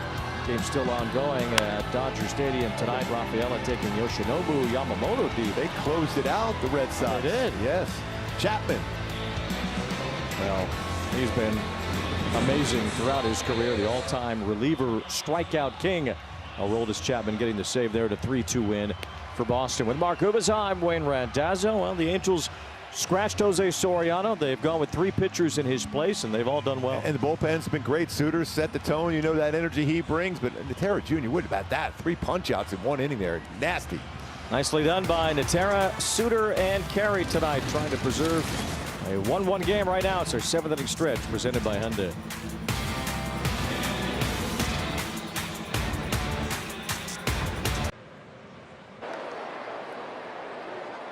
Angels upcoming schedule, ABTV presented by Pechanga Resort Casino. Off to Baltimore and Miami after tomorrow's game on Peacock. And the Angels are back home with the Rangers in town for 4. The Royals here as well. As the schedule rolls into the dog days of August. Yes. The ball's in a strike on d'Arnaud. Still feels that way, the dog days? I don't know. You don't hear that as much as you used to. Some well-rested players now. They don't feel quite that stress. It could be part of it. I wonder if the wild cards and all these extra playoff spots are part of it too. You don't have time to think about your stress in the season and how long it's been and what have you. You know, back when it was just whoever won each division and moved on, sometimes the divisions were settled by the middle of August, and there weren't many pennant races, and certainly there weren't many teams in the pennant race, even if there was one. Plus, you know, the nutrition and everything for the players nowadays, too. The energy they have every day.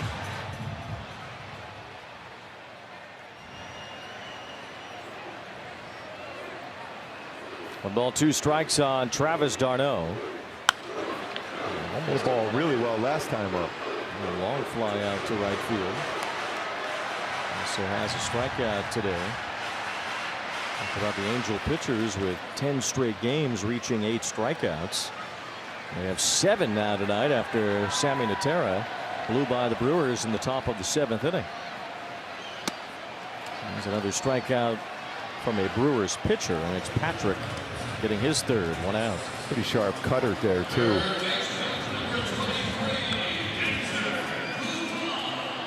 A lot of those cutters away, so this is maybe plays into there's a Guzman swing. We saw that last night, the right center field. That's the kind of approach you're probably going to have to take against him here.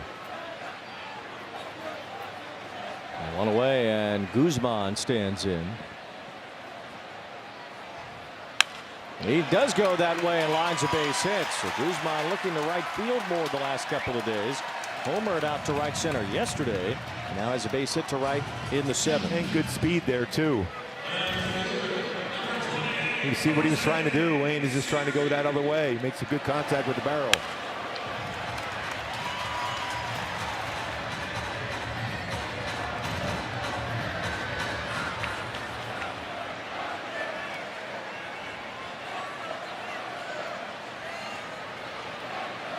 Here's Serio at a base hit his last time. It's a strike. Angels still have a challenge left. Brewers do not.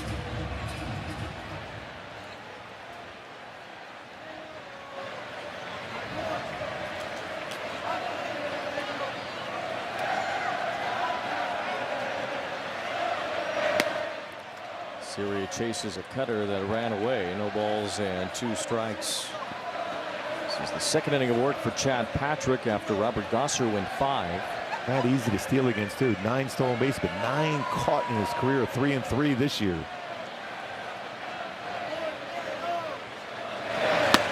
Nasty to get Siri on the cutter, and that's a strikeout for Patrick. He has fanned 4 since entering the game.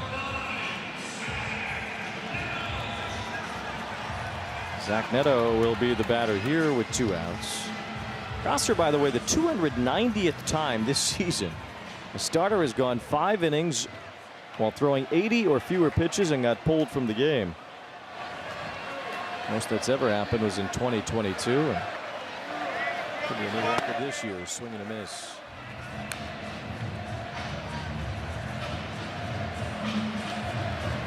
Boy, again, playing well over there left center field, so there's a lot of room if Neto could pull a baseball. Guzman runs well, especially if one of those fastballs is drift on the inner half against Neto. The first pitch was a sinker, but it was below the strike zone. The ball's in a strike. Neto does try to jump one there, but he hits a high pop-up. Left field side and out of play. 0-2. Seen some of that too from Neto, where he does seem to get the pitch that he's looking for, and he just doesn't barrel. Yeah, because he was looking in. He's so quick on the inside because he's right on top of the plate too. Now, you can tell when he sees it because he'll jump at it. And he usually catches it well out in front of the plate. We showed that before his home runs, how far out in front of the plate he can catch it and get it out. But lately, when he's seen that pitch in the spot he wants it, it's a pop-up or it's a foul or pressing a little bit, obviously, right now. 0-for-3 tonight. He's been stuck on 19 home runs for a while. As we mentioned, July 5th, his last one.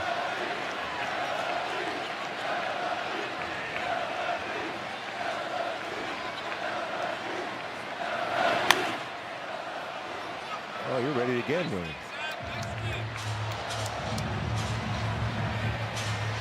You want to make that play today? I'd love to make one. Yes. And I've been challenged by my fellow Italian friend Vinny Rotino.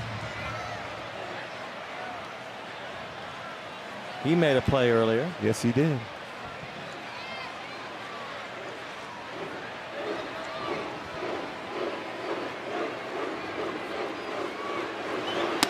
Italians should always stick together. I think of 1 or 2 that should remember that. Yes. Every once in a while. Somebody needs to be reminded. 1 ball, 2 strikes on Neto.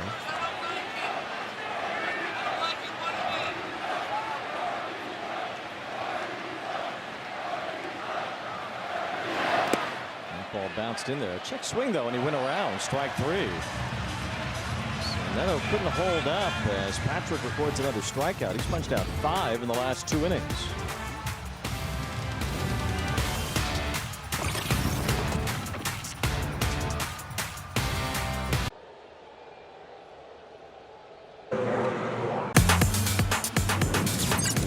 Pitchers tonight have looked good for the Angels in what's turned into a bullpen game. Brent Suter, Brett Carey, and Sammy Natera in place of Jose Soriano. It was scratched from the start with the trade deadline looming. Extremely impressive. I'm going to say this stat and then I'm going to say something else that will get more attention, but I want to get this through first. No balls and a strike on Ortiz. That's in there. 0-2. Sammy Natera has the lowest opponent average against left-handed batters this season. 0.88 lefties have hit off of Natera. That's better than Mizorowski and Mason Montgomery of the Pirates, who are 2nd and 3rd. So now that I've said that, take a deep breath, because Mark Feinsand has reported that Tarek Skubal has been traded to the Dodgers. Incredible.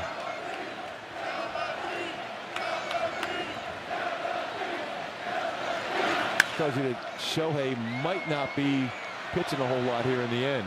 It's a foul ball. Yeah, that's probably true. Once again, the Dodgers step up. They get the big fish. And you just wonder, I mean, we'll find out here soon what the return was. But why couldn't a team like the Brewers or the Braves or whoever step in and keep the Dodgers? It's just an open market. Anybody can go and get Skubal. This is not about money. This is about trading prospects. Yeah. And how could these other teams allow that to happen. Especially when you think about the Brewers and all the incredible prospects they have. Swing and a miss by Ortiz, and Matera just striking dudes out. That's 4 in a row. That's another filthy slider.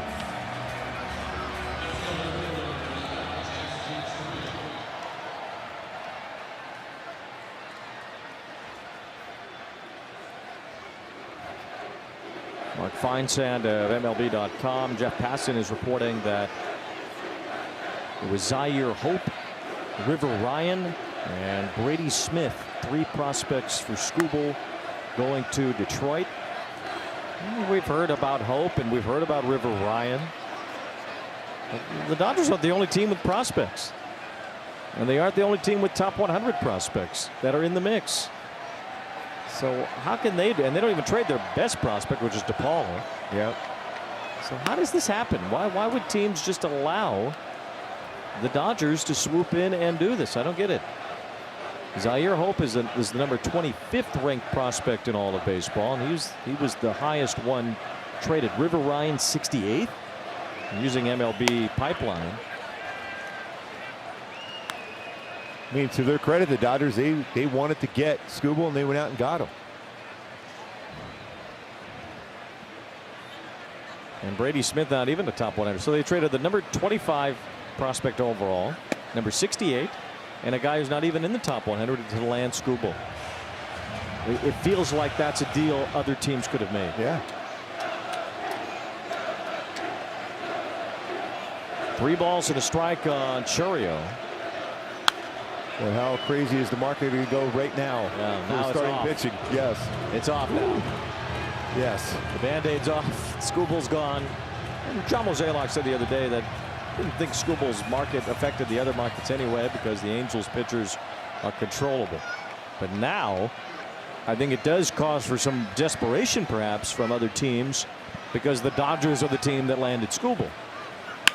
There's a fly to left off the bat of Chourio, hit pretty well. Back for it is Siri. Leaping, it's over his head as it one-hops the wall in left field. Siri gathers quickly, but Chourio's already at second, and it's a 1-out double. You can see how talented that youngster is right there and how strong he is. He's a 95-mile-an-hour fastball. Thing he was thigh high, though, inner half of the plate, and he jumped on it. 107.8 off the bat.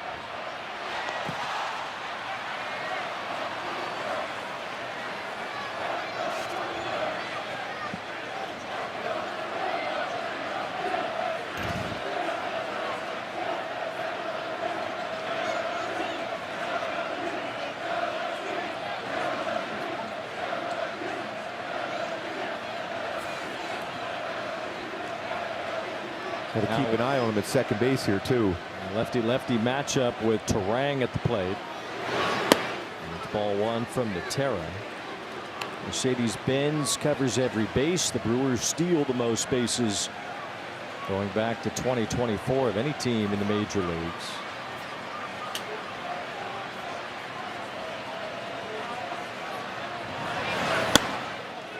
It's a strike in there to Terang. This season, Milwaukee always pushing the envelope. 110 stolen bases in the top 5 in the majors as a team. Chourio has 10. Swing and a miss by Terang. Yeah, so far, Matera Jr. is doing a nice job of varying his look back to second. There's another quick look to see if Neto might want to put something on, too. 1 ball, 2 strikes the count. Chourio with a double at second base, the go-ahead run. That time he gave it a 3 look back. The second. Nice job by the youngster. With that last strikeout to start the inning, Terang, or rather Ortiz, striking out. The 8th strikeout from the Angels tonight, so this is an 11th straight game now in which they've had at least 8 strikeouts. 1 ball, 2 strikes on Terang. Looper towards shallow center. It's falling. It's a base hit. Chourio heads for the plate. Trout will not throw it home, and the Brewers take the lead. Just a little broken bat floater off the end of Terang's bat that fell in. Trout was playing pretty deep and no chance to make a throw, and Milwaukee leads 2-1. This contact made, we talk about this team making contact. Even though Sammy Natera Jr. has been doing a great job as far as getting no contact with 4 straight strikeouts, but this one off the end of the bat.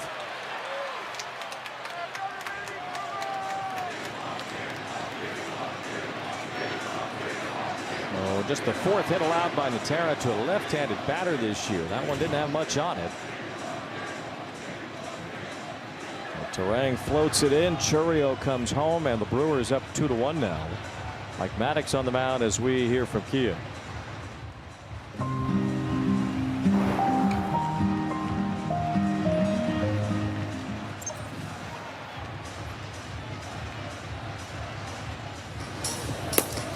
Kirby Yates getting warmed up quickly.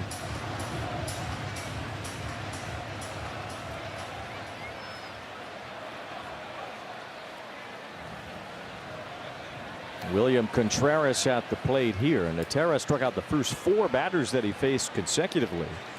For that Chourio double over the head of Siri, and now the RBI hit from Terang. Well, 1 to Contreras. It's the end of the Brewer bullpen. We saw him yesterday, Abner Uribe and Trevor McGill. Some flamethrowers down there in the 8th and 9th innings for Milwaukee. Ball 1 strike on Contreras.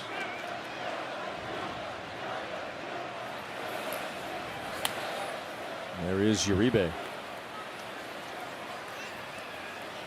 It was extremely hard himself. There's a lot to be said just making that contact like the Brewers do. So it makes them so good.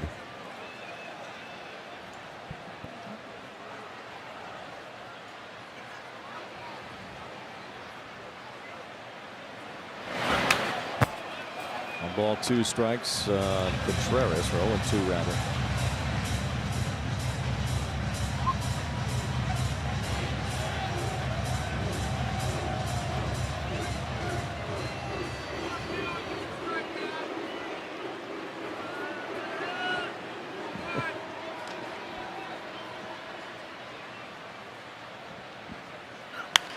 High pop up here from Contreras.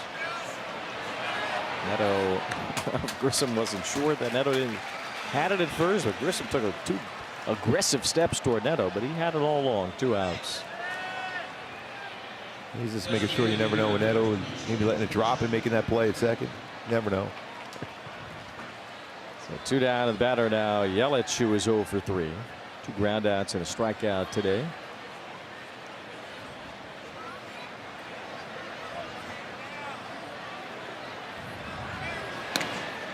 Talking about earlier with the Brewers and maybe being involved in the Skubal business. Now the Skubal's been reportedly traded to the Dodgers. When they got CC Sabathia back in 2008, they're still talking about it in Milwaukee. How huge was that deal? He was pitching on 3-day rest for them, knowing he was going to be a free agent. Yeah, he was in 3 months. He was a superhero for the Brewers. Yes. In 2008, and they still talk. There's still such reverence for that move at the trade deadline that year. It altered the franchise because the Brewers were not considered to be this team that they are year in and year out, a playoff contender, as they have been really ever since that trade for Sabathia. There have been a few down years, but by and large the Brewers have been in postseason races and discussions ever since 2008 when they made that deal. I mean, it really changed the franchise and how people look at the franchise. That's why a deal like that is huge for a franchise, because you feel that everyone's all in for you. Yep. There's still some bigger splashes that can be made here before Monday, but it just, with Skubal and what he's done and the 2 Cy Young awards, and he's having a great year now that he's come back from the elbow injury. That's the guy that's going to get everybody's attention.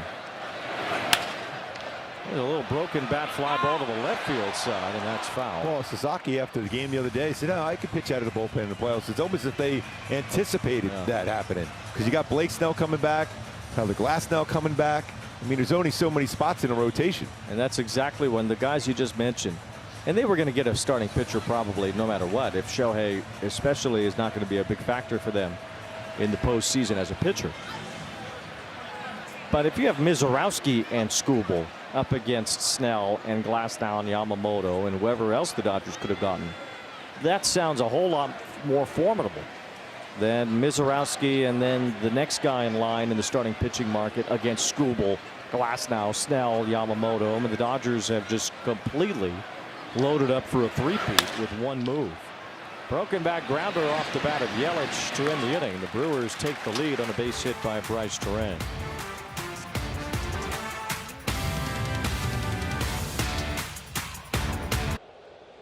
Angels baseball on ABTV, brought to you by the Wells Fargo Active Cash credit card.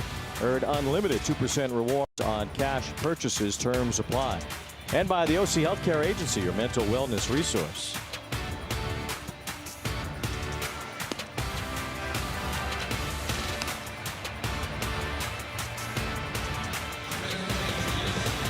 Angels bullpen has worked a full night here with Jose Soriano getting scratched before the game. The Angel pitchers have done their part. Sammy Natera did give up the go-ahead run in the top of the 8th inning. Well, he threw the ball really, really well. This one baseball hit hard. That was it. Now it's a guy tough to square up. The very hard throwing and gunslinging Abner Uribe.